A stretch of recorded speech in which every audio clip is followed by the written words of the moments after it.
جب آپ کسی سے کچھ بھی پیمنٹ لیں، پیسہ لیں، تو بسم اللہ الرحمن الرحیم پڑھ کر لیں۔ آپ کو پتا ہے بسم اللہ سے برکت پیدا ہوتی ہے، تو اللہ اس میں برکت پیدا کرتا ہے۔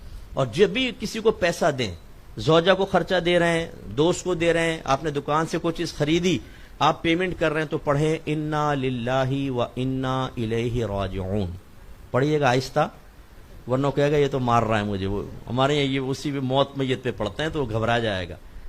اس کا کہ یہ کیوں ایسا ہے؟ نبی کریم صلی اللہ علیہ وسلم نے ارشاد فرمایا کہ اگر کسی کا نقصان ہو جائے اور وہ اس پر انا للہ و انا الیہ راجعون پڑھے، تو اللہ تعالیٰ پہلی سے بہتر چیز عطا فرما دیتا۔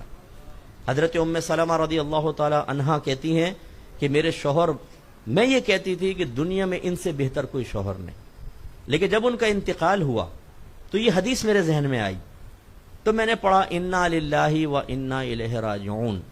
لیکن میں سوچتی تھی ان سے بہتر شوہر کون ہو سکتا ہے؟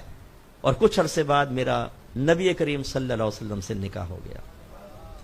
تو دیکھیں یہ بڑی زبردست چیز ہے۔ علماء نے فرمایا، ہمارے اکابرین فرماتے ہیں کہ یہ کچھ دن آپ جاری رکھیں، آپ کی جیب پیسے سے خالی نہیں ہوگی۔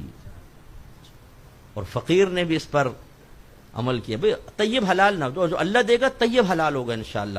عادت بنا لیں، لیتے ہوئے بسم اللہ الرحمن الرحیم اور دیتے ہوئے، لیکن اتنی آواز سے کہ آپ کے کان سنیں، ٹھیک ہے نا؟ جب بھی کوئی کہنا یا پڑھنے کا ہو، پورے بیان میں سب سے مزیدار چیز جو ہے نا وہ یہ ہے، اور مجھے امید ہے پورا بیان پہ عمل کوئی کرے نہ کرے، اس کو کوئی نہیں چھوڑے گا۔ یہ میں ویسے آپ سے مذاق کر رہا ہوں، ٹھیک ہے ایک طیب حلال چیز ہے، لیکن تھوڑا سا شعور آخرت کے لیے بھی بیدار کریں، یہ زندگی بھی ختم ہو جائے گی۔ سیٹھ جی کو فکر تھی 1-1 کے 10-10 کیجئے، موت آ پہنچی کہ صاحب جان واپس کیجئے۔